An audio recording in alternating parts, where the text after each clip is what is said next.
my throat now. Get it all out. You barbarians. Barbarians. That's how they communicate. Barbarian. I use my words like an author, but whatever.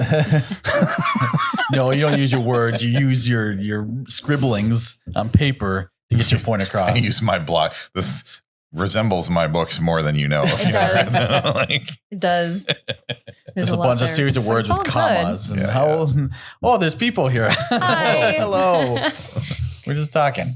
Welcome back. Yeah. We're No. Yeah. No, you It's started. a week later. You can see because we're all in different we outfits. all have different shirts on. Inside secret. We We're haven't filming a gone bunch of these and we in thought this would be different- fun, but in the name of full disclosure and Don't authenticity. pull back the curtains. Yeah. Pay attention to the people behind the curtain. Yeah. Yeah.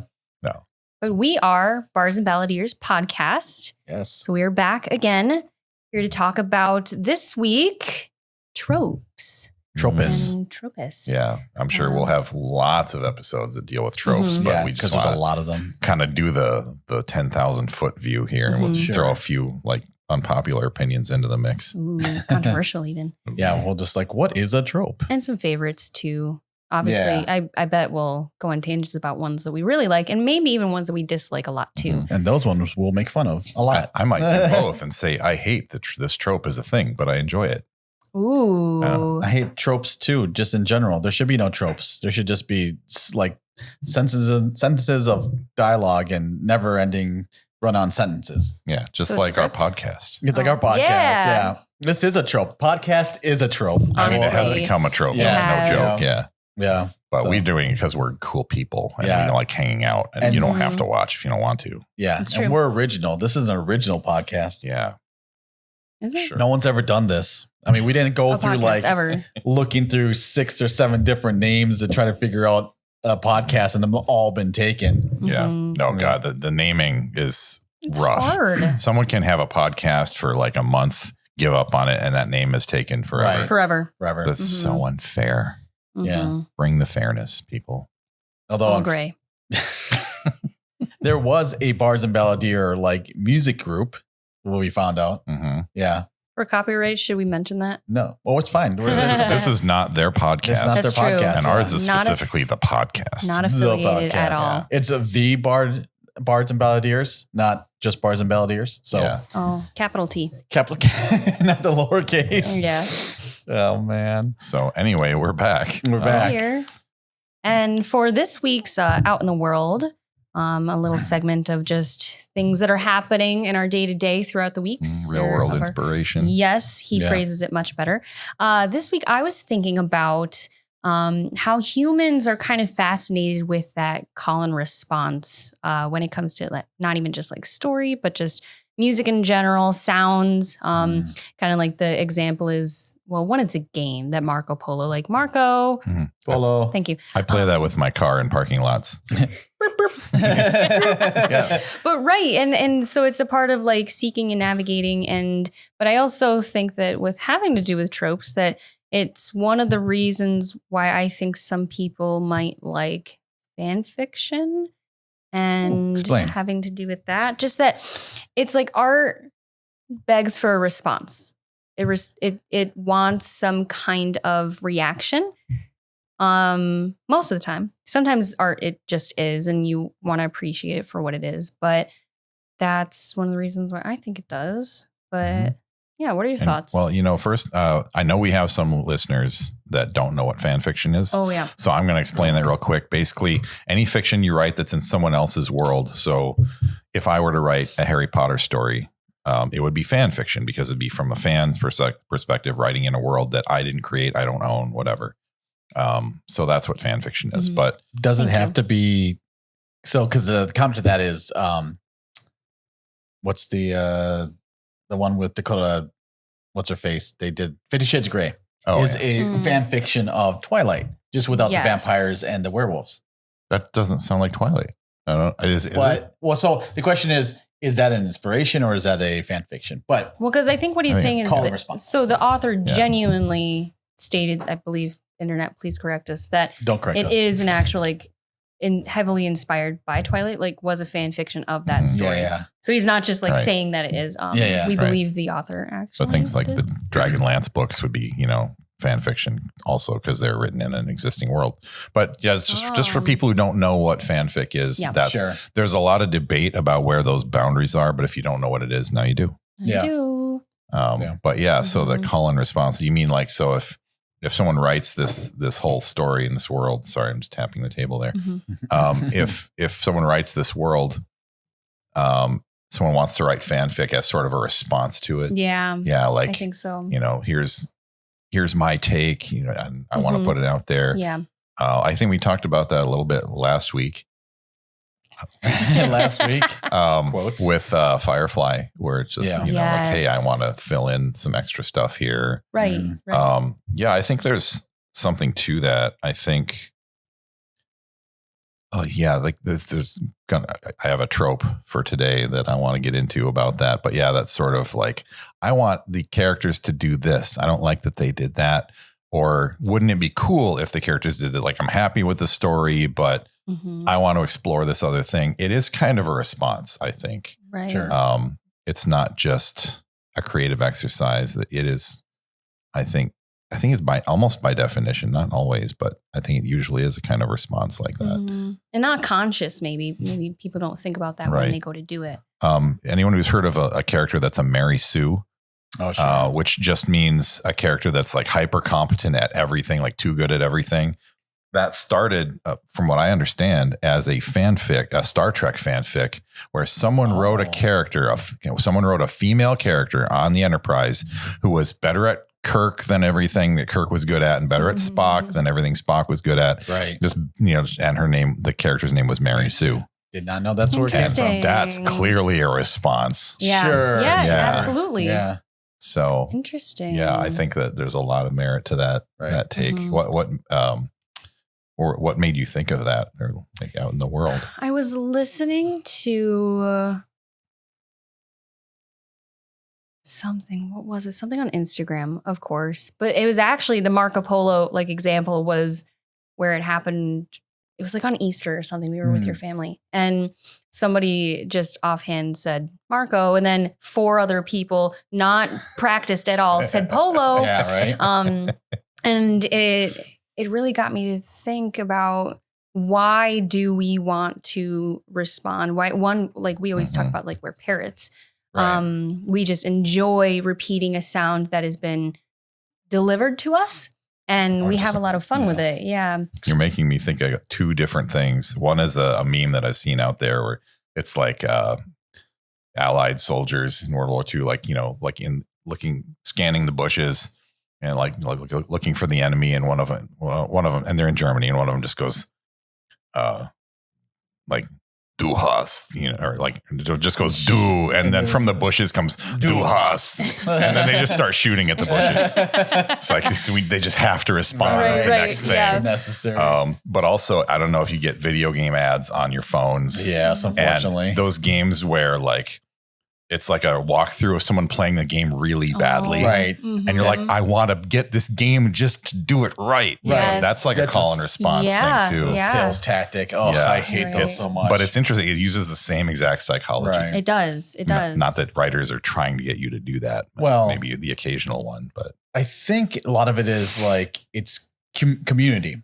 Think of birds. If you go to that very nature, that very simplistic, where they call and they need someone to respond so they can find a mate, right? That's the big thing. And it's just and even we'll go outside and and then I don't know how that's going to sound to you guys. Sorry.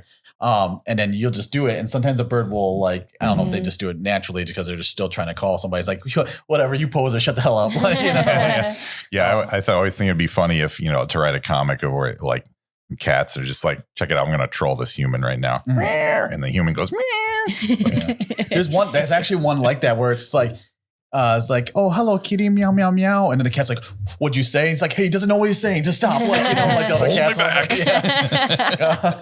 cats. Would you call my mother? So yeah, it's just a wonderful, I think it's a communal thing. So even with the stories and the fanfics and everything, you do it because you want to be part of that world, because you loved it so much that you want to put yourself in it, or see those characters do something that you thought would be good. You thought that would be interesting. So yeah, call and response is a very interesting thing communally, I think. Mhm. Yeah.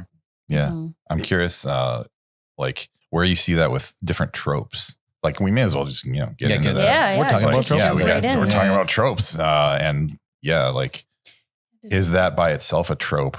Fanfic isn't really a trope, I guess.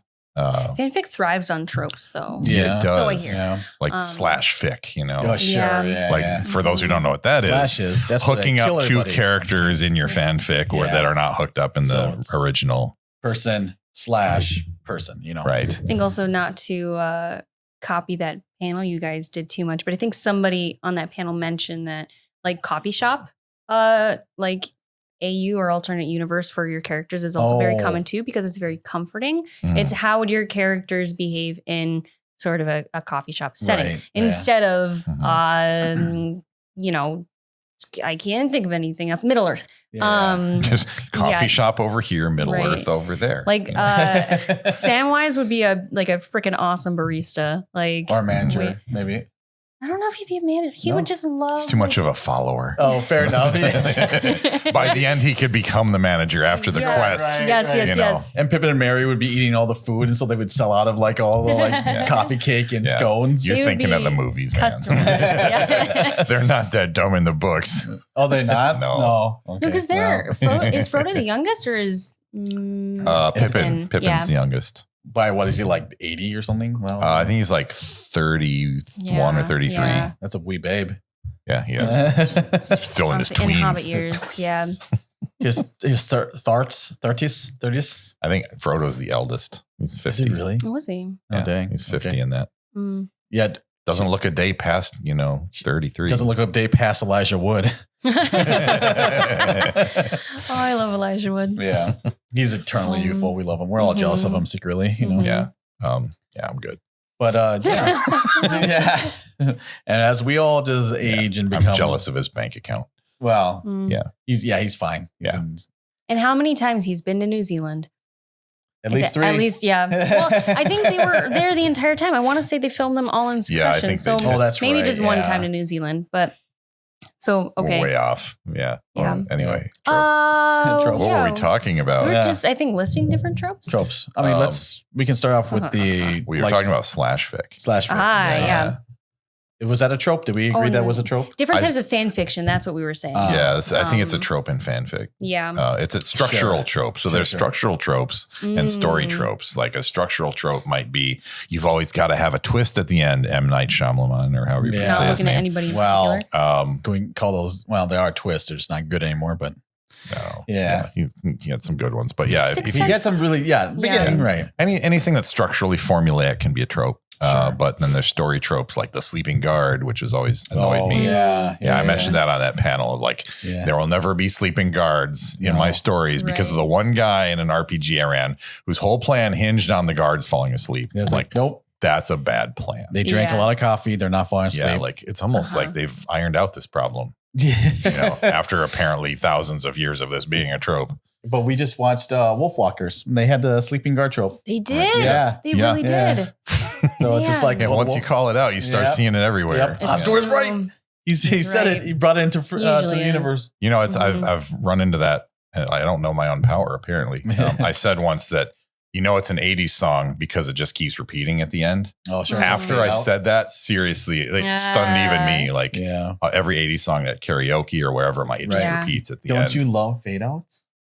I hate fade outs. Yeah. I actually That's- maybe we'll save that episode. Yeah. Save that topic for another I episode. get Just give me that. fade Yeah. outs. There was someone who said like I hate someone I actually never met. It kind of came to me through circuitous route that they hate fade outs because it just says I don't know how to end a song. I need to meet this person because I agree. Like you need I've to heard you have say this so a many definitive times, yeah. end Yeah. and like decide, commit. Like it's Yeah. okay to end a song. Apparently not in the 80s, but I like when karaoke versions actually impose an end ooh. because otherwise you're just getting quieter and quieter as you sing and it sounds ridiculous. Part of the So experience. you have to just say, I'm calling it there. Yep. Yeah. And just walk off the stage. I'm like, Yep. I'm done, guys. Hand the That's mic it. back, Yeah. Yeah. sit down. Mhm. Just like, give me my money. Yeah. I get every fade out in a karaoke version is just a troll on the singer. Right. It's like, at what point are you going to stop trying? They weren't thinking about the karaoke. That wasn't, I mean, maybe Japan. The karaoke version, though, whoever made that, they were thinking about it. Yeah. And they weren't thinking about it hard enough, or else they're just diabolical. It's quite possible. Yeah. Mm-hmm. So structural versus story tropes. There you go. Tropes, yeah. Mhm. Slash fic, I think, is a structural trope in fanfic. For sure. I think so. Just because it's literally just taking two things and putting it together. But I think it draws from like the romance genre, like this is the mechanics of throwing two people together, no matter what. Sure. And I guess that is. This is someone who doesn't read romance. This is my opinion on romance. Like, I don't know what I'm talking about. Just so I don't know about like life human interaction and like, like I ship them. Which is such a funny term too. I do like that term actually. I like it because I like ships. A little biased, but we're okay with it. I like how your ship thing is. Yeah, Final talk about like. Sorry, I can't make a cannon sound. What can I get off this ship now? Where's the ejection button? Yeah, where's the bus cord? Yeah, it's like, sorry, stop. This is my stop. This is the middle of nowhere. Yeah, it's my stop. But it's interesting to break them down to like structural and story tropes. I think you said, where I think a lot of the tropes that we kind of think of are more so like, no, I was gonna say story tropes, but now that I'm looking at the list, like a lot of them could be structural too, like the hero's journey or oh yes, that seems structural to me. Right, because there is a the call, the refusal of the call, the push, like there are specific beats, right, that need to be hit in the story for it to truly be the hero's journey. Right. Yeah. And just, the story structure, there's the story structure of like, there's the midpoint and the climax, all this stuff. Climax. It's almost like, I don't want to call it a trope. It's just like the sort of accepted best story structure thing, but it's still a formula. Sure. Well, for sure. The hero's journey, the chosen one and everything and all that stuff. That's they've done research where it's like that story has been told everywhere without ever interacting with each other. It's just like some form of it. Maybe it's not exactly the same every time, but there's always this like they call the journey on the journey, being victorious and then coming back and being better and that kind of stuff. Like it's just there. I think it's got to be human nature and how we see the world. I don't know. I think a lot of the hero's journey, which I define the hero's journey, the way I see it in fantasy sci-fi a lot is the prophecy of the chosen one to go on a quest to save everybody, whether it's the world or the universe or whatever your scale is, just save everybody. Right. And it's a very nice guy. Yeah. They're kind of the everyman. Yeah. He's the only one saved. Yeah. But yeah, I find that to have extremely pervasive religious overtones. Where I think it goes back to that element, not just human nature. I don't think religion is human nature. I think it's human nurture.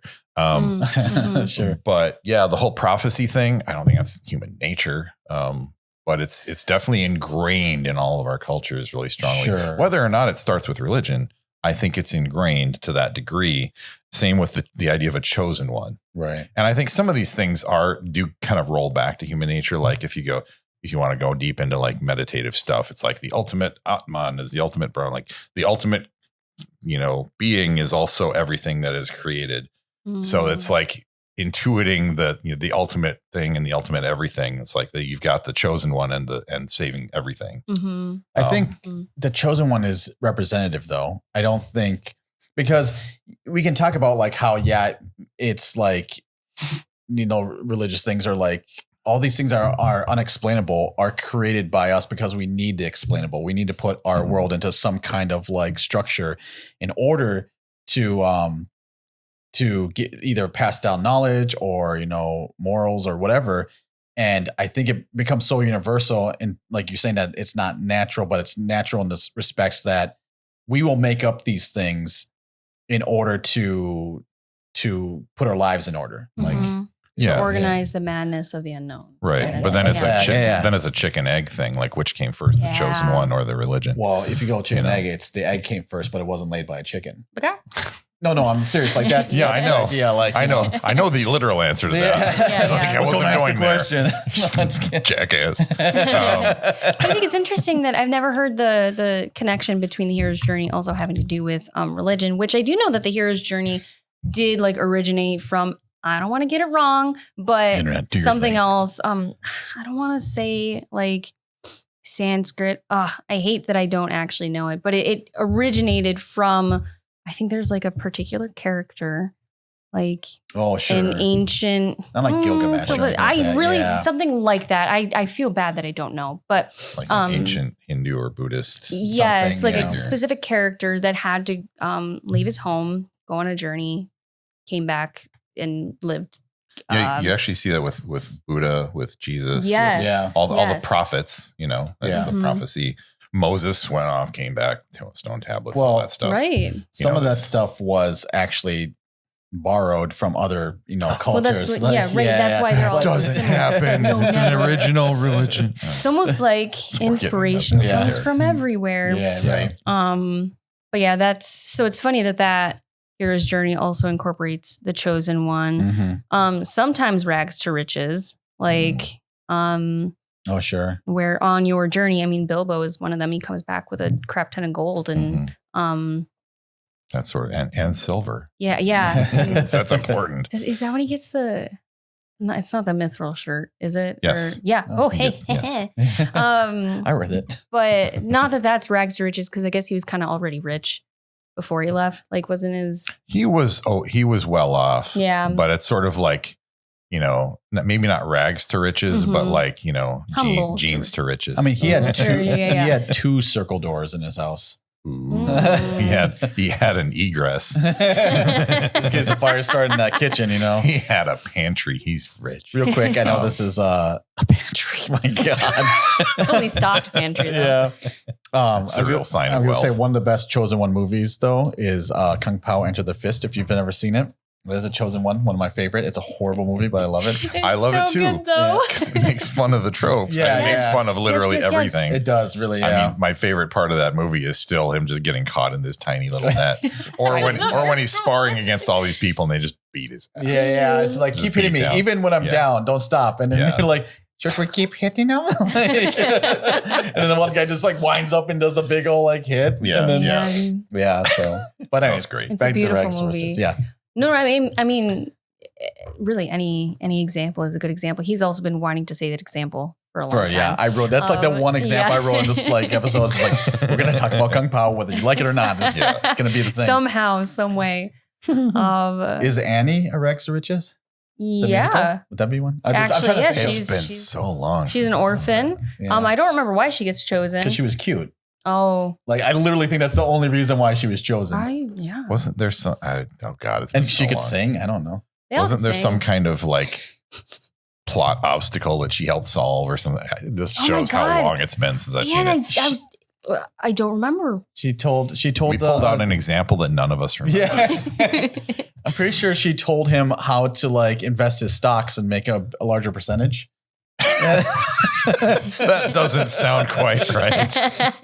Annie. And then he took credit for himself. Yeah. That's a musical. That's musical. Yeah, no, Mhm. that's I just wish I how had easy it money, is. but important. Yeah, rags to riches. What's a? Oh, dang! I Oh. should have thought of more examples. We could hop to there another was, yeah. There's the rags to riches. Again, it can be not even the whole trope, but it can Ooh. be part of a larger story, like Knowledge. also. Count of Monte Cristo or whatever. Oh, sure. Yeah, sure. 'Cause- But he wasn't poor. He was a soldier. That was more of a revenge. Mm-hmm. Oh, You yeah, know, that's kind another of trope. thing. Yeah, But yeah, I use revenge in my own stuff. yeah, it's fun. Because it's fun. Yeah. It really Revenge is fun. Very You heard it rewarding. here. Because we you don't should get do it. revenge as much as you can. Well, I mean, especially like in fantasy and escapism, because like that's one of the reasons why I would always go back to when I was bored with normal life. I would go back and play Elder Scrolls, Skyrim, because I could steal and break into places, and it's okay. Well, I mean, you still could get the guards, to come after you. yeah, But but then you bribe them. you, Or you like, or oh, you I kill never them. could bribe them. I don't, but I It's could like- go Oh, and yeah. steal shit. Yeah, the amount of violence and the people display in video games just to have somewhere fun and Yeah. safe where Right. it doesn't matter. Mhm. Like I've known people who would play The Sims just to create little torture dungeons where How like else am I going to fill my graveyard? right. I used to play SSX Tricky, like it was a Oh, snowboarding dang. game. Yeah. And I beat, I got good at the game and I got, like, okay, I'm bored. But I decided I was going to start playing for maximum number of knockdowns. Oh, that's great. And I think this is a game. Yeah. You knock someone else down on the course and you get a boost. So you can go faster, which of course sense. In real life, no one sends all the racers down at the same time. That's chaos. But they should. I would watch those Olympics. Yeah. I mean, we have roller derby. Why not snowboard derby? Just get some extra padding. It'll be fine. Yeah, it's fine. Yeah. It's what like could go wrong. hockey gear. Honestly, They can give them the sticks. They can beat each other. It'd be great. I want to see that like Olympics, 2032 or whatever. But no, like I started playing that, and if you're being a complete jerk, like 4 knockdowns is pretty good on a course. And I think my record was 16. It's like doing a world record somewhere. If you check the Internet Archives, number one. But that's, I think, one reason why revenge is so sweet to see and why it is a reoccurring trope in a way. Did you say sweet to see? Yeah. Oh. Revenge is sweet. Isn't that a phrase? Oh. Or revenge is shall we say revenge is sweet to see? I thought revenge was best served cold. Revenge is a dish. I deduced something off of that. They said you had to deduce something? That too. No, the best revenge, like living well is the best revenge, right. And revenge is a dish best served cold. So living well is best served cold. Oh, they see it's like a proof. Ooh, it's yeah, like a logic thing. One is true, therefore the other part is true. If then, so without equals. The middle. Yeah. So don't forget, if you want to live well and get revenge, you should be cold constantly. Yes. Mm-hmm. Constantly. Just like we're doing that right now. Yeah. Yeah. Yeah. No. Be a lizard. Well, yeah. Aren't lizards? Lizards. I read somewhere recently that lizards aren't actually cold blooded. They just I don't know. They're just mean. They're just angry. Those iguanas are a bunch of assholes. Yeah. Yep. You heard it here. Yeah. Iguanas are assholes. I've been to Florida. One fell on me. No. I think that's just Florida does. Yeah, just like something's gonna fall from the tree. Sorry, Floridians. We love you, Florida. Yeah. We have a good friend in Florida. Actually, I'm here because of somebody in Florida, or at least my writing part, not because he gave DNA to my father, mother. I like it how you make it gave DNA. Like here you go. Could I borrow a cup of DNA? Whoa, this is overflowing. I don't want to drop it. My cup runneth over. So much DNA. Is that okay? Is that enemies to lovers trope? I don't know. Is that one? Wow. It also sounds like a baking trope. Like, can I borrow a cup of sugar? Great British Baking Show. Borrow a cup of DNA. The thing is, we have not said what kind of DNA also you did. You guys put it in your head. Yep. Yeah, it could be hair follicles. Yeah. God, this is a clean show. This is nothing wrong with this one. It's family friendly, guys. Family friendly. I'm trying to F think for of family. Revenge story that honestly yours. But I haven't gotten to Koya in the first book. She's kind of getting revenge. Oh, spoilers. Yeah. Sorry. It's almost like you haven't read the second book. I haven't. No, I'm still working on it. I gave it to you and you haven't read it. Do you hate me? No. Yeah. By the time this comes out, she will have finished the second book. Yeah. Yes. Yeah, I will. It's because you're gonna headbutt her into doing it. Do it threat. Every time by force. He comes around and just pushing her stop inviting him over. like a cattle, just pushing him around. Yes, that's like what my cats do. Taken is a good revenge one. Oh, yeah. I was. It's funny. I was just thinking of another Liam Neeson movie called The Grey, but Taken is a much better example for is revenge. Is Taken a revenge story though? Well, I guess. Well, his daughter gets taken. Oh, sorry. And The Grey. It's a great. Well, it's funny you say that because I was trying to think of. It's a survival story technically, but I was thinking of it potentially being like revenge because in the beginning of spoilers if you haven't watched The Grey, skip over the next 2 minutes or so. Yeah, because it's I want to say it's 15 years old at this time. But you learn throughout the movie that his wife has died, and him going through the entire plot of the story trying to survive, I feel like is sort of, fighting the wolves. That's a big part of it too. They're the antagonist. But getting revenge over death itself by surviving. Sure. And knowing that it's not going to get him yet, at least. But it's an ambiguous ending. So even though I just might have spoiled some of it, I didn't spoil how he gets there. But not a good revenge example, though. No. I just thought you were going to say it's a revenge on the wife, and she just her spirit possessed the wolves. Like, Oh. no. But that, I mean, those stories are a very big revenge thing Oh, sure. from the enemy's standpoint. Usually it's like they're unresolved ghosts, or like things that they had to finish or like that somebody was bad to them. So now they're going to be haunting somebody else or doing stuff like that. I think that's an interesting take on it. Oh, thank you. Well, no, a lot of revenge stories. It doesn't have to be a revenge story. It can be an element of a story, like Ocean's 11. There's a revenge element, yes, but it's not the point of the story. Yeah, it's a heist movie, but there's a sort of I got you, got you back kind of thing. Yeah, at least for some of the characters. Right, that's pretty good. I like that take actually. The ghost one. It actually being of course it's a revenge story. Yeah. But. I mean, some stories just don't feel complete enough with just the one angle, like, because revenge often is very personal. So if it's a story about that one character, then that can work. But if you have an ensemble cast, it's like, is this everybody's revenge? Like it can be, it could be a whole crew that was wronged or something like that. Another one. What's next? Love triangle. Oh God. Yeah. I hate those. Yeah. Sorry, not to be one of my favorite movies has got a love triangle in it. And honestly, it's a pretty good one. Really? Yeah. Oh, I'm in a love triangle? What? No. Not yet, you ain't. One Macross Plus? Yep. Okay. Oh, yeah. Fantastic score. Yeah, that's in my music notes there. Yeah, we got the vinyls somewhere. Mm-hmm. Of course you do. It's a big set. We're very sophisticated that way. If you don't listen to vinyls, are you really listening to the music the right way? Yeah, this just in, millennials love vinyls. See what I did there? I just called you millennial. Yeah, I felt it. You twisted the knife. Yeah. But a love triangle, if you don't know what a love triangle is, we're kind of, I don't know if this is a formal definition, but one character is romantically torn between two potential love interests. And why Macross Plus is a good example of that is because it's, the names, Mune, yes. Oh, you're asking me what the name is. And Isamu. Yeah.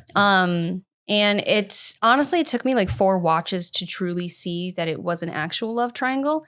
And to really get that entire like story process of what happened. But it does a good job of explaining why that's the case and why it kind of is, but why it also, the plot does hinge on it, but there's so much happening that I feel like I'm explaining it horribly. There's also a revenge element in it. Initially, Gold is so upset with Isamu. Yes. Because he's repressing that. It's actually an atypical version of the trope because it's not a typical love triangle. Right. I would it's arguable that it's not even. I think it does kind of become that. It's a weird love triangle it's not where based on like the history of that trio is not love triangle. Right. It's a love triangle in the idea that it only goes in one direction. Yeah. Like, where one person loves the other person really doesn't, but like still has affection. Yeah, it's more like the recycling logo, The recycling triangle. Love triangles, Love recycle. That's that. Yeah. But let me throw another loop to this movie because again, this is a great movie. If you've never seen Macross Plus, one of the best animes from the 90s, just really good stuff. It's almost like a love square. And this is why I say this is because you have Mune, who is this music producer and everything that stopped singing, but they're using her as the basis for this digital virtual singer. And she is all that emotion that she actually has for everyone else. So Sharon Apple, the digital, knows the love that she has for Gold, but even more so Isamu. And then also just how that manifests where she's Mune is a refusal, but Sharon is the acceptance and actually kind of goes bonkers because that love drives her to do all the things that she does in that story. So it's a love triangle, but the main love is divided into 2 parts, which is kind of crazy. Well, what's interesting about that is that she basically kills one of them. Yeah. Oh yeah. So spoilers. Yeah, it's like nope. Sorry, this can only be a triangle. Yeah, it's like you failed to do your part. So goodbye. But I don't think they really address that. How she doesn't seem to have feelings about that. It's just like nope, it's drone. Yeah, it's just it's just that love, or like the I say love, that focus of emotion. Maybe it's not even love. It's just that focus of that raw emotion because Mune also, like I said, provided the emotion and that was it. Right. Yeah. Cat. Not necessarily the motivation. Oh It's not necessarily the motivation for action for the AI. Yeah, It's just an acknowledgement. for sure. Yeah. So if you, again, that's a really good love triangle that at least we like. So it's a good example. There's like Lost as well. Just really quick, like Lost. Yeah, if you haven't seen Lost, yeah, Kate, Jack, and Sawyer, and I'm just so happy with how that resolves. I won't. I mean, like one of the people listening, I think is still watching that, so I'll just won't say anything there. But like, does one of them get killed by an AI too? Oddly, no. Oh, okay. But I just I thought that was one of the structure tropes that you had to have. If there's an AI, you had to be killed by it. This is a different episode now. It's AI tropes. Yeah. Oh, geez, that'd be kind of fun. We should there's do a lot that. of We should really do that one. Yeah.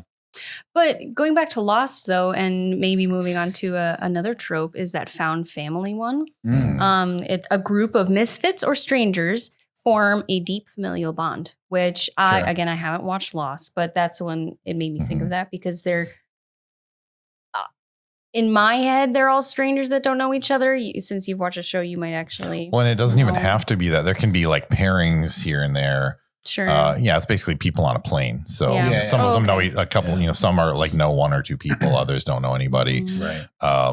Yeah, it does kind of have that element. Yeah, tiny bit. But they don't all view each other as family because they're actual antagonists as well. They're not all there by choice. Sure. Right. Like my own stories, any kind of pirate story, you're going to see some found family stuff going on. There's because, a crew, right? Yeah, but also like you usually don't become a pirate or a privateer by hanging out with your family. That's like true. People are pressed into service or they're like, outcasts in some way already, or they become outcasts through this process. Either way, you're not usually, going back home to family all the time. More so with privateers, you would be, because that was sort of legalized and supported. And you do see that in my stuff, but there's definitely a found family element in that kind of story. When you talk about like, families don't usually, are found families, obviously, because you're already in it. But one of the examples I was just thinking about is, the movie Sing. The animated movie, if you ever seen it. No. It's adorable. It's a great movie. Yeah. Fun music, you like karaoke, you'll love it. We love all the karaoke. But no fade outs either. No fade outs. And Tori Kelly is an amazing singer. Just watch it for her alone. But it's one of these things where it's like a singing competition that they're putting on, and all these people are coming in to do their own thing and to try to win this prize, but of money. And but they learn to be a family and help each other, and they're all just wanting to put on this performance because at one point, spoilers, like the building collapses and everything, but they still put on the show, like and it was just, that's a wonderful found family that of a common goal, like that sort of music, School of Rock, or or Pitch Perfect, or yes. A lot of music, like One of the great things about Sing also is that even when the building collapses, they're all, forgive me, like they're all going to sing because they shouldn't be able to, right? Right. And they're all like doing it to sort of rebel in some way against some kind of thing that's going against them in their lives. And I think for us as the viewer, as the receiver of that story, it makes us love those characters even more, and that found family that they're all building together, because it just feels real. Like we're all going through something. And I think, like you said, individually, like they don't have to all be the entire family, because I don't like, it's not like it's a competition, but it is a competition. It was at first, right? Yeah. But they don't become enemies or anything. Like they, except for Seth MacFarlane. He's just kind of a jerk. Yeah. But even at the end, he realizes that he does need companionship. It's a fantastic movie. Tori Kelly and Seth MacFarlane. Like if you've never heard Seth MacFarlane sings like Dean Martin, Frank Sinatra, just beautiful voice. Like he's got at least one album out there. It's because she's an elephant and he's a mouse. The what? They're enemies. Oh yeah, because he was always like, there's always like, you guys suck. The light bulb goes off. I'm like, different elements, different layers. Like different an elephants. Different elephants. Different elephants. Yeah. But yeah, found families. Actually, it's one of my favorite. Again, I don't want to bring back Firefly, and even like. Well, your second book also. My second book, is definitely found family, and just those people coming together. And it's just such a wonderful thing because when I was writing that for that second book, you have all these people that just had to be in this competition. Mm-hmm. And at first it was just like, oh, I just needed other racers. But then I started, I gave them personalities and like, you know, I started like, and then I started connecting these people and not just like romantically or anything like that, just how they interacted with each other during these competitions. And it just made them so much more real to me and everything. And it's just such a good way to build that community and then those people in general. So they're individuals that build the greater thing. And then that's what Found Family does. I really like that. Mm-hmm. Yeah. What about the enemies to lovers trope? Like I never that's a really- particular like non-favorite of mine. Yeah. Can I turn that one on its head just Sure, quickly? sure. Because I Lovers heard the enemies? other day that no, Oh. enemies to lovers is the same trope as the like, it's not like the buddy cop film, but like when they don't like each other at first Sure. and then they become friends by the end because of Oh, how yeah. much they find that they can work together. They actually work well together, but they hate each other at first. Turner and Hooch. Maybe Rush Hour. I don't know. Rush Hour's a good one. Yeah, Rush yeah, Hour. yeah. Yes. I think isn't like Lethal Weapon technically also like that too? No, I think they like work. each other They at like first? each other, Okay. Sadly enough, I've never seen any Lethal Oh, Weapon movie. Okay. No, I'm I'm pretty getting sure. too old for this shit. Though. You know the one like good line from it, but But what's your take though? Sorry, I didn't want to steamroll too Well, much. just it's something I have fanfic opinions on this as well, Sure. even though I don't read a lot of fanfic, but I hear about this trope a lot from fanfic people. yeah. And just the enemies to lovers, I feel like it's a nod to that desire to, it's like get blood from a stone. Like I have to Oh. chase the unavailable person. Right. And so it's almost like a response, that call and response, like I was Sure. saying earlier. It's like I know like there's a lot of Snape Hermione or Draco Hermione / fic out Yeah. there, and I'm the like, Draco Hermione maybe, but the Snape Hermione. Yeah, that's it's a thing. It's a thing. yep. Because it's forbidden. But also just like For a Snape, reason. Snape is such an ass. Yeah. And I Well, feel like that was kind of the misunderstood. Meow. Sorry. actually, if you read page 47, yeah. no, it's. I was just gonna say that like he's like, how do you say it? He's one of those people like just doesn't cares about other people's feelings, but always does the right thing. He's almost like the anti-hero. Yeah, but he you doesn't know? always do the right. He's a Does he not? legit Doesn't. bully through 7 books, except for the one thing Because he he's had to doing put the whole appearances. Yeah. He had to like fake it so he wasn't It's suspected. true. time. He didn't have to. Yeah. You could have just killed Yeah. Voldemort. He's like, dude, you're not getting extra credit for this like bullying, you know? Yeah. Wow. Yeah. I'm It's- saying he's doing it because he was undercover, but Yeah. here's a weird question. Can you shoot someone in Harry Potter? Would they die? Or do they have magic against that? They could die. Okay, I think that's I wonder in if, Fantastic Beasts and Where to Find Them. Oh, really? They have They use guns bullets? in New York. Oh. think. I I don't know if it's New York. saw the actually. movie once. That Can you first just one. take your wand and just like use it Stab to project? somebody? Oh. Well, that too. I was just say use your wand and project like a bullet or a piece of metal just really quick, like a Swish Um, and flick. I think you'd have to like Sorry, guys. transmutate something.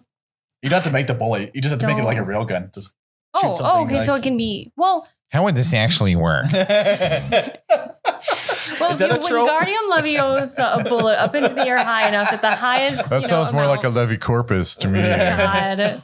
Okay.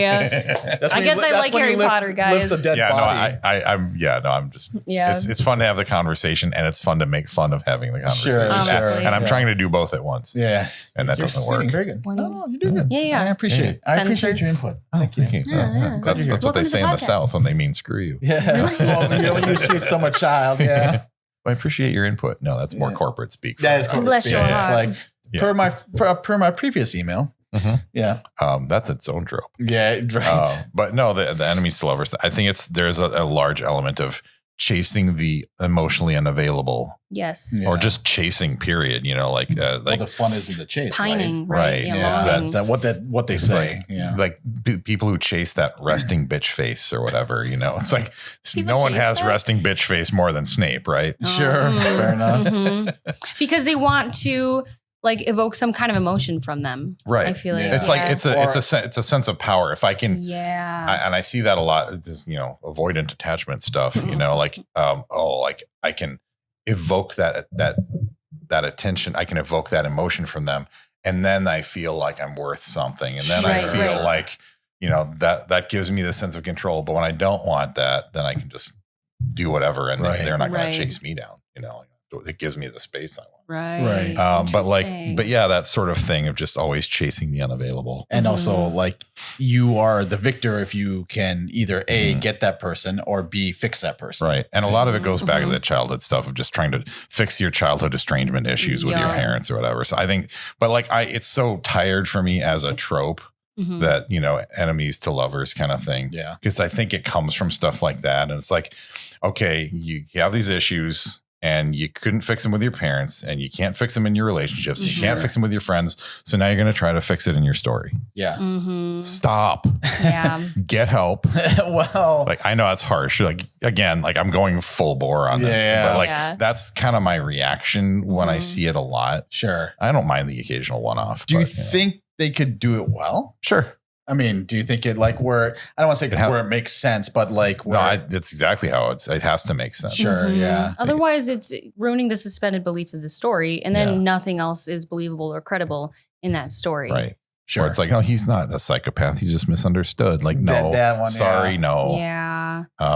Or that they will forgive that person. If like, because it doesn't do it to me, just everybody else. Like it's almost like just wait till he does, honey. He's misunderstood. It's like, well, now if you just understand why he's behaving that way, there's a difference between understandable and acceptable. Ooh, there's a great quote with this. It's from Brooklyn Nine-Nine. It's where Jake, I don't remember the context, but he's like, cool motive, still murder. Yeah. Like, it explains but doesn't justify.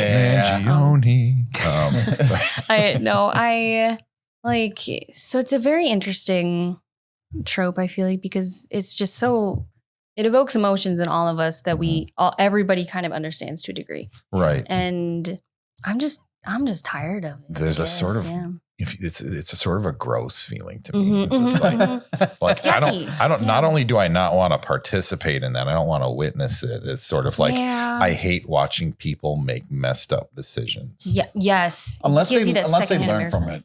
So I still hate watching them make the messed up decision, and I hate the whole thing of like I have no regrets because I wouldn't be the person I am today if I didn't do those things. I'm like, who else paid the price though for that? Yeah. Fair? Yeah. Was that worth that hurting them too? And then it's like, oh wait, like right. Yeah. Like the truth is you can learn from good things and bad things. You don't have these two buckets where it's like you've got good experiences and learning experiences. Like good things can be good, bad things can be bad, and you can learn from both if you're trying. Yeah. We talk about that all the time actually, because I don't know, are you the youngest? No, you're the oldest. I'm the oldest. Yeah. Obviously. No.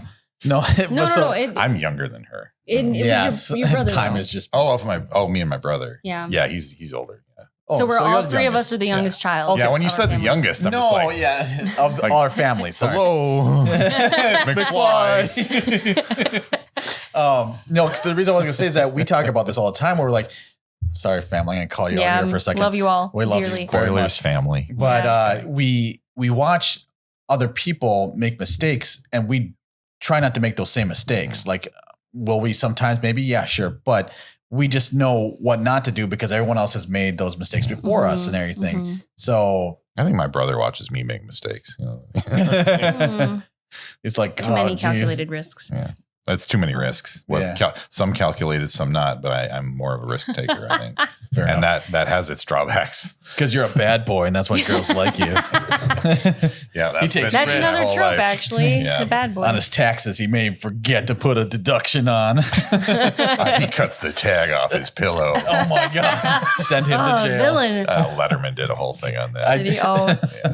Who's Letterman?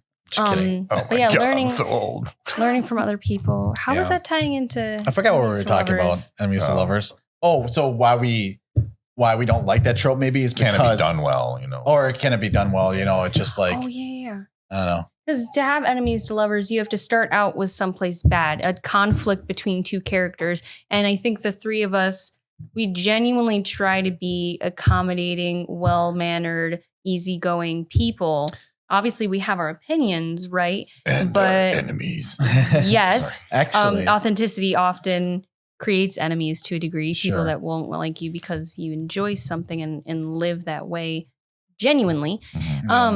I think one thing too is we might be looking at this wrong. Not so much the how the trope is done, but like I think when it's done right, it's the idea that like was it Mad Mortigan and the girl from Willow? I can't think of her name right now, but the daughter of the queen, who he like she realizes that the queen is doing bad things, and then comes to his side as like he woos her and everything. So it's almost like when you can make that enemy realize that they're wrong, you know, and bring them to the good side or whatever. Yeah, you know? it basically you have to resolve the enemy part first. Sure. Yes. Or one way that things can happen is the enemy of my enemy is my friend. And that's just a misunderstanding. Like that doesn't usually work, but it can be a way that you could understand this happening. Sure. If it's a short term thing. Yeah, Because like then it's like, oh wait, that's not really how the world works. Sure. A lot of people treat it like it is, but yeah, that's binary thinking. Yeah. But yeah, you need to resolve the enemy portion of it first. Like, oh, this was a misunderstanding, or my bad, or even if it wasn't, and it's just like you resolve it the natural ways, then that can work out. Sure. And I think you see that a lot with, you know, the anti-hero kind of thing becoming closer and closer to a hero. Sure. So they're not actually an anti-hero because they're the hero that is willing to be a vigilante and kill. Like, you know, with our superheroes, they try not to, unless they're like aliens and doesn't matter, which that's rude. We need some faceless thing we can kill. Right. Remorse, like robots or orcs or whatever. Well, that's why Power Rangers were so good. Putties were just like putty, I guess. Like, you know, they cut them and they like kicked them and they're fine. They're dead. There's millennials. Okay. Yeah. Power Rangers was amazing. That song was amazing. That changed my life, man. It's true. What other tropes we got? We got the mentor, which is another big one. Basically being a wise figure who guides the hero, often meeting tragedy or being pushing your Gandalfs, your Dumbledores, your Obi-Wans. Yeah. Obi-Wan, not Obi-2s though. I want there to be one that's more like an instigator. Like, you gonna take that? Oh, there is one in the Spider-Verse. Nice. Kind of. It's the second one, part 1. Oh, the 2-part ending. Yeah. The Spidey that's like the Anarchy one. Oh yeah, Punk Spider-Man. Spider-Punk. Oh, I think it's Spider-Punk. Did you just invent a new term, Spider-Punk? But in that so I know Bruce Bethke is like wishing that he had copyrighted Cyberpunk. Right. He's like, if I had a nickel for every time someone said Cyberpunk, I'd be wealthy. I'd have at least 5,000 credits. I don't know what Cyberpunk money is, but it's got to be probably credits. Eddie's. It's Eddie's in Cyberpunk 2077. I don't know why. I didn't know that. Yeah. If you never played Cyberpunk 2077, it's great. What were you? Sorry. It was the mentor who was pushing. It's just a tiny example because he's obviously not a mentor throughout the entire film, but it's just like a sort of agent of chaos in a way. Anarchy, right? But Miles is getting in trouble for a reason. Don't want to give too many spoilers. We should just make spoilers. Like, we're not going to get rid of like, you know. But he's in this sort of like energetic like prison type thing, and this character, I don't remember what their name is, but the Anarchy one helps him get out of it, like to remind him that he's able to do that he has the power to escape, essentially. Horrible summary of that, but just like as a tiny example of one that. You know, I think I can think of a character that's actually like a mentor and an instigator, and that's in Fight Club, his alter ego. Sure, yeah.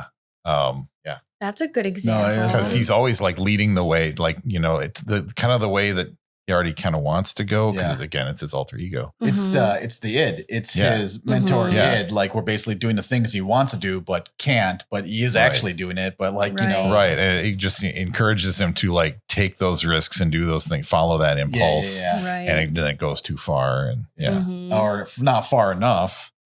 Yeah. Depending on, like, I mean, in this day and age, that's an arguable point. Right. Yeah. But the mentor, I find it so wonderfully fascinating, like the necessity for that mentor, because I feel like everybody, whether it's your father, mother, somebody you work with, whatever, you need somebody that has done these things. So you either have the nuance of their understanding and their knowledge, Because like you said, we don't always have to we don't have to know that hey, if I touch this fire, I'm going to burn myself and everything. It's just you sometimes need other people to have done that and touched the fire already to tell you don't touch the fire. Yeah, that's one. I guess if a saying were a trope, don't knock it till you've tried it. Sure. Yeah. I'm like, yeah. So I do learn from other people's mistakes. Right. So yeah, there are certain things I don't need to do in order to know that's dumb. Right. Yeah. Right. I'm not going to do heroin, guys. It's you never know. You might really like it. And it's sorry, heroin addicts out there. We hope you get help. Yeah. But yeah, there's all those trite sayings. It's just, they're tropes of in their own right. Right. You can have tropes that are story long or sentence long or. I mean, you're right. Cause what's those quotes with, platitudes, quotes, sayings, any of those things, you're right. We've distilled them so far down to those simple things that we don't need to expand upon it other than I can't think of any right now, of course, but it makes me think of earlier you were saying that whole coffee shop thing in fan fiction. And it made me think I wonder if people are just they're out at a coffee shop writing and they're like, what if I write? This is inspiring me, but not, very far. What if you're in a coffee shop? And it's I know a lot of people who set their stories in Minnesota and it's sort of another layer out of that. Well, maybe if it took place here. Right. This is not a flyover stage. It's very important. Let's find out what we would do here. It's culturally thriving. And I'm not crapping on thriving. I'm not crapping on that, but there is the saying of write what you know. Mm-hmm. Sure. Yeah, and I'm so you want me to journal? No, if taken literally, it's ridiculous advice. Mm-hmm. But I understand the point of it isn't to be taken away. Right. Because write what you want to read is what I tell people. Mm-hmm. But you can learn things, you can study things, you can write an as if kind of thing, but you're not literally going to know everything. Right. So maybe it's not write what you know, but more the experiences that you have, you'll have better, just knowledge of those things. If you've never been skydiving and you say you want to ride by a bunch of hell divers or something like that, not the video game, but people or Halo jumpers. And, if you never skydive, it's going to be very hard for you to know exactly what that feels like. Right. Sure. But the implication of write what you know is don't write what you don't know. It implies it's opposite. I don't agree with that. I mean, maybe you do your research or whatever. That's fine. Right. If you don't know at the time, that's fine. But I feel you can write a little bit better because of these things. Right. Right. It's hard for me to be what is it like to have a kid? Mm-hmm. I've seen a bunch of people have kids. I've seen, I have a believable female character. Guess what? I have never been. And that's fair. Yeah. Right. And I do agree with you. You should never be stifled to write things because you never experienced them. I'm just saying you might have a better interpretation or knowledge or way of describing things because you have. It just always struck me as a writer's way of saying stay in your lane. Fair enough. Yeah. Which is don't go in other lanes, This lane is for bicycles only. For me, the whole point of it is exploration, just everything that I like to do. And you might get wrong. Don't only explore things you've already explored is kind of how that reads to me. So I'm just and I get it's not the point, but it's almost become the point. For people who say it a lot. And I agree with you. And I don't get on board with that because then like you say, I could only write about male characters or straight male characters. I'm no, that's not how it works. And like I said, to my credit, I've had a girl say to me, I was really worried about how you're going to write female characters, the female characters from a male gaze is what she said. Yeah. I've had that same worry. And what is this? No, I just wrote fun characters that happen to be female. Mm-hmm. That's all I cared about. I wasn't put myself in their shoes and see how well I do. And then are there high heels? Boots, the one critique I did get from you though, and I always laugh about it. When she was reading the second manuscript, my son boy's not everybody can be bodacious and curvy and everything. I was sure they can.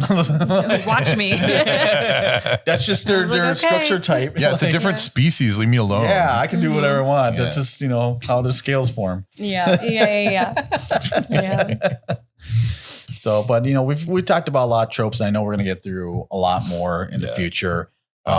This is just the tip of the iceberg for us, you know. Do you have any that you'd really like to see a lot less of, or just stop seeing done wrong or whatever? Ooh. I don't know. Stop seeing done wrong. I don't know. We have time for, but I'm curious. Like you guys have spoken about a lot of tropes, kind of neutrally or positively. I'm like, and I'm the complainer, so I don't want to be alone in that. You know? Like, what are you guys sick of? I do enjoy complaining. Dystopia. Yeah. I don't like this. Like that's a genre trope. That's not even structural. That's a whole. Like, sure. And I'm with you on that. Yeah, because I like, again, and she brought it to my attention just the other day about solar punk. Like that is a thing where like everything works out. And like people are actually using solar power and like technologies evolving to make not so much a utopia, but like you could make a slice of life kind of book about the future where stuff works out. And you can still like, you know, how many drama or like slice of life things that you've seen like that work very well. Cause you just want to read something wholesome. You know, you don't always have to be like,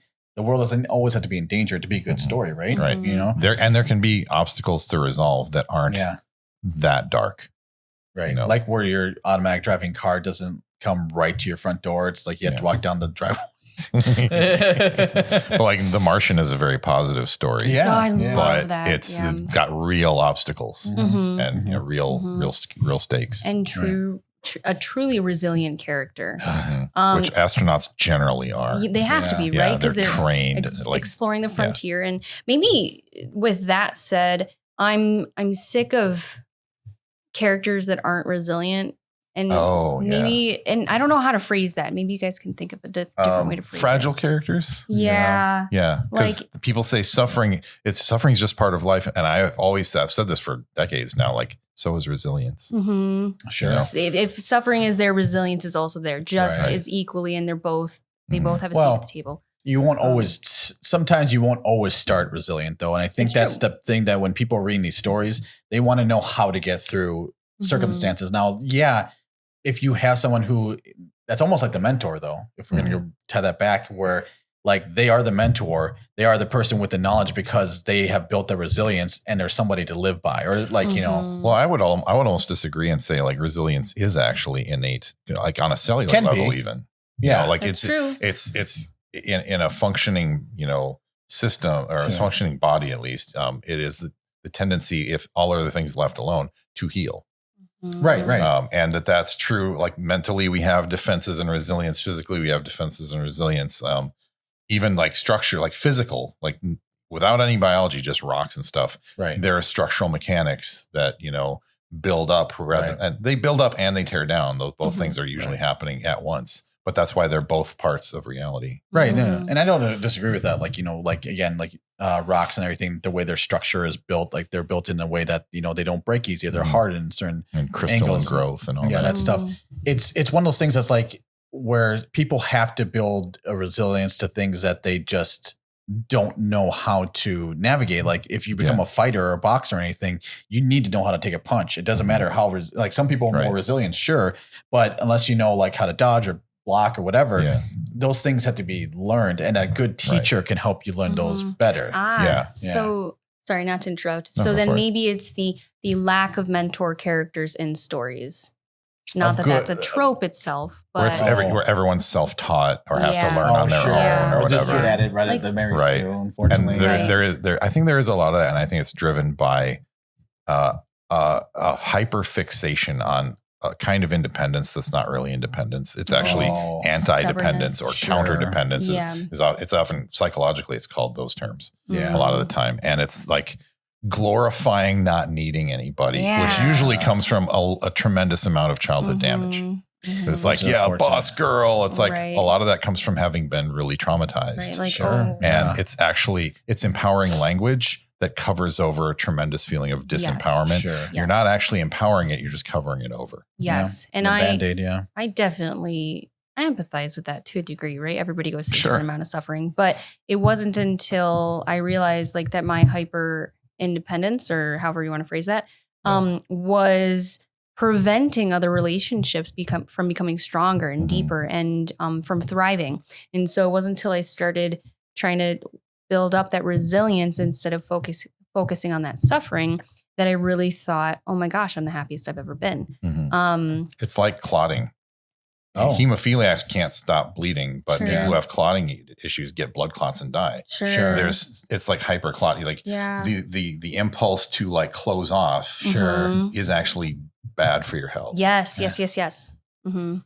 I like how this turned into like a psychological. It always does. I'm on the podcast, so it's going to happen. But do you have a trope that you're sick of seeing? I mean, honestly, the whole hero's journey thing with the religious overtones. I mean, there's the prophecy. I'm tired of prophecies in sci-fi, especially. Yeah. I'm tired of chosen ones. Well, then that's not really sci-fi though. It's like Star Wars. It's a sci fantasy. It's like this thing.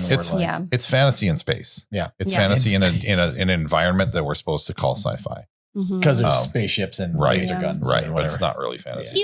And like, the quest part I'm optionally okay with. Like, but then the stakes being like save everybody. Yeah. Although you can have interesting stories that are far short of that.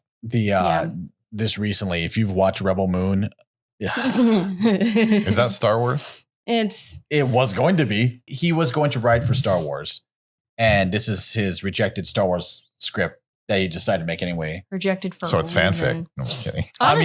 Honestly, I'm trolling a little bit. Because if it's not actually in the universe, then technically I guess it is fanfic. No, it's sort of a way of trolling. Like if you didn't get accepted, you're just writing fanfic, which is just mean, But I mean, I tried. Like I went into it with an open mind because people were like, when people started crapping on stuff or anything, I try my hardest to find out not what they can't see, but like why, and if there is anything redeemable about it.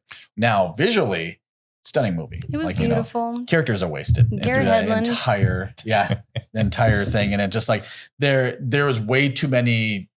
Like they try to stuff way too many plot points and like storylines into one thing, and then like they would have things, and then you follow this character, and then like you would ignore that character for the rest of the movie. And I'm just like, all right. It was like a Magnificent Seven type trope going on, but they didn't actually go back to the village that they were supposed to save until the end of the first one. Very end. So like creating too many loose ends to tie up. Yes. Kind of thing. Yes. Yeah, like Lost or whatever. But again, visually stunning. Yeah.